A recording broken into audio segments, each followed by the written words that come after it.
Durante siglos, los vikingos han sido retratados como guerreros épicos, navegantes intrépidos y exploradores de tierras lejanas. Pero detrás del brillo de los cascos y las sagas gloriosas, existe una historia que la televisión nunca se atrevió a contar. Una historia de cadenas, rituales y cuerpos marcados por el silencio. En esta serie, desvelaremos las prácticas más inimaginables que los vikingos ejercían sobre sus esclavos. No desde el morbo, sino desde la necesidad de comprender el poder, la dominación y el ritual que tejía su mundo. Cada capítulo será una travesía por lo que fue ocultado, censurado o distorsionado. Porque entender el pasado no es solo mirar hacia atrás, es encender una antorcha en los rincones donde la historia fue silenciada. Prepárate para cruzar el umbral. Antes de comenzar este video, recuerda suscribirte y darle like. Durante siglos, los vikingos han sido retratados como guerreros épicos, navegantes audaces y exploradores de tierras lejanas. Pero hay una parte de su historia que ha sido cuidadosamente silenciada: la vida de los esclavos que caminaban a su sombra. No eran simplemente prisioneros. Eran posesiones. Cuerpos marcados por el silencio, por el miedo y por rituales que hoy nos parecen inimaginables. A estos esclavos se les llamaba thralls, y su existencia comenzaba con un acto simbólico: el collar. No era un simple instrumento de control, era una declaración pública de propiedad. El metal frío alrededor del cuello no solo restringía el movimiento, sino que borraba la identidad. Ya no eran hombres ni mujeres. Eran objetos. Y ese collar, muchas veces adornado con runas o marcas del amo, era el primer paso en una vida de sometimiento ritualizado. Los vikingos no veían la esclavitud como una aberración. Para ellos, era parte del orden natural. En sus sagas, los esclavos apenas aparecen, y cuando lo hacen, es como fondo, como carne útil. Pero los testimonios de viajeros árabes como Infadlan revelan otra cara. En sus relatos, describe cómo los esclavos eran tratados como animales, obligados a vivir en condiciones miserables, sin derecho a palabra, sin derecho a vida propia. Algunos eran usados como moneda de cambio, otros como entretenimiento, y muchos como ofrenda. Sí, ofrenda. Porque en el mundo vikingo, la muerte también era ceremonial. Cuando un jefe moría, no se iba solo. Se llevaba consigo a sus esclavos favoritos. Mujeres, hombres, jóvenes. Eran sacrificados en rituales que combinaban violencia, erotismo y espiritualidad. Se les drogaba, se les violaba, se les asesinaba. Todo como parte de un rito que buscaba asegurar el paso del amo al más allá con compañía. Y mientras los asistentes cantaban y danzaban, los esclavos eran despojados de su último aliento, convertidos en parte del mito. Pero no todo era muerte. La vida diaria también era una cadena. Los esclavos trabajaban desde el amanecer hasta la noche, sin descanso, sin recompensa. Algunos eran criados desde niños para servir, otros capturados en saqueos y vendidos en mercados que se extendían desde Escandinavia hasta Constantinopla. El comercio de cuerpos era tan común como el de pieles o metales. Y en ese sistema, el esclavo no tenía nombre, ni historia, ni futuro. Lo más perturbador es cómo esta parte de la historia fue borrada. En las series, en los libros, en los museos, los vikingos son héroes. Pero los collares, los rituales, los sacrificios, eso no se muestra. No porque no haya pruebas, sino porque incomoda. Porque obliga a mirar al ídolo y ver al verdugo. Porque nos recuerda que incluso los pueblos más admirados tienen sombras que nadie quiere iluminar. Este capítulo no busca escandalizar, busca revelar. Porque solo enfrentando lo que fue silenciado podemos comprender lo que realmente ocurrió. Y en esa comprensión, quizás, podamos contar una historia más completa. Una historia donde el collar no sea solo un símbolo de poder, sino un recordatorio de lo que nunca debe repetirse. La historia que nunca se cuenta sobre los vikingos no solo está marcada por el hierro y la sangre, sino también por el deseo y la dominación. En el mundo nórdico, el cuerpo del esclavo no era solo fuerza de trabajo, era territorio de conquista. Las esclavas, en particular, vivían bajo un régimen donde la voluntad del amo se convertía en ley absoluta. No existía el consentimiento, ni la intimidad, ni el refugio. Eran utilizadas como objetos sexuales, como trofeos, como instrumentos de placer y humillación.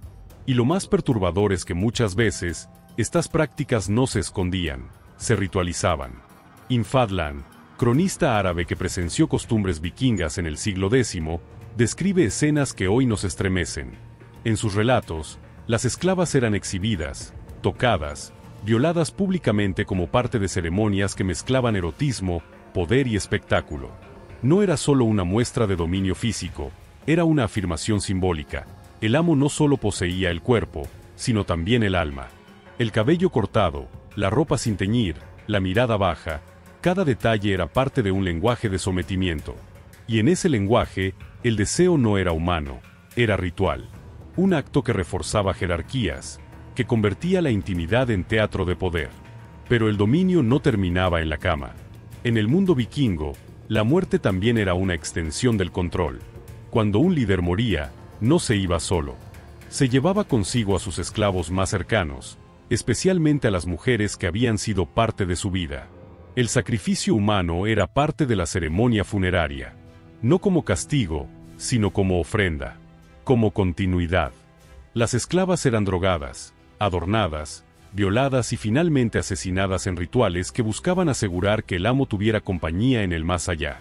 Y mientras los asistentes cantaban, danzaban y bebían, el cuerpo de la esclava se convertía en puente entre mundos. Su muerte no era vista como tragedia, sino como parte del orden cósmico. Los arqueólogos han encontrado tumbas donde los restos de esclavos aparecen junto a los de sus amos, muchas veces en posiciones que sugieren violencia ritual. Algunas incluso muestran signos de estrangulamiento, de heridas ceremoniales, de muerte lenta. Y aunque la historia oficial intenta suavizar estos hechos, los huesos no mienten. Hablan de un sistema donde el cuerpo del esclavo era útil en vida y en muerte, donde la espiritualidad se mezclaba con la crueldad, donde el sacrificio era una forma de arte. Lo más inquietante es cómo estas prácticas fueron borradas del imaginario colectivo. En las series, los vikingos son valientes, libres, apasionados. Pero nunca se muestra el ritual del deseo impuesto, ni la ceremonia del sacrificio humano. Porque incomoda.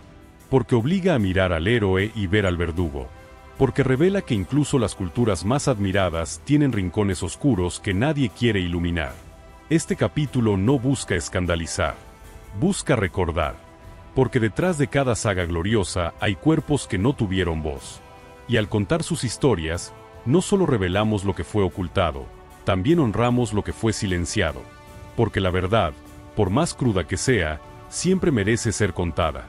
Mientras el mundo celebra a los vikingos como exploradores y guerreros, pocos saben que detrás de cada incursión había un propósito más oscuro: el comercio de esclavos. Los thralls eran capturados, marcados y vendidos como mercancía en rutas que conectaban Escandinavia con Bizancio. No eran simples prisioneros, eran recursos humanos, seleccionados por fuerza, belleza o utilidad. Algunos eran entrenados para servir en casas nobles, otros para trabajos forzados, y muchos para rituales de sacrificio. Este tráfico no era clandestino, era parte del prestigio vikingo. Los líderes medían su poder por la cantidad de esclavos que podían ofrecer como tributo. Y mientras los barcos surcaban los ríos del este, el sistema se perfeccionaba, convirtiendo cuerpos en moneda y silencio en norma. Con el tiempo, esta historia fue borrada. La televisión y los libros eligieron mostrar al vikingo como símbolo de libertad, ignorando los cuerpos enterrados sin nombre, los rituales de muerte y los testimonios que hablaban de sacrificios humanos. No porque no existieran, sino porque incomodaban, porque obligaban a mirar al héroe y ver al verdugo. Hoy, esa herencia invisible sigue viva en las omisiones, en cómo contamos la historia, en qué decidimos recordar y qué preferimos olvidar. Este capítulo no busca condenar, sino revelar, porque solo enfrentando lo que fue silenciado podemos construir una memoria más completa. Y en esa memoria, quizás encontremos una forma más humana de contar nuestras propias historias. Ahora que has visto lo que nunca se mostró, la pregunta no es qué hicieron los vikingos, sino por qué decidimos olvidar.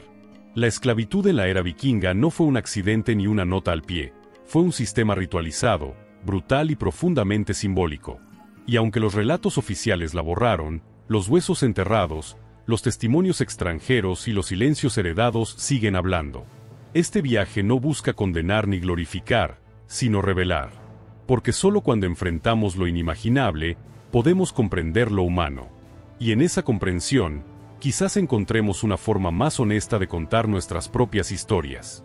Como siempre, si les gustó este video, no olviden suscribirse y dejar su like. Nos vemos en el próximo video.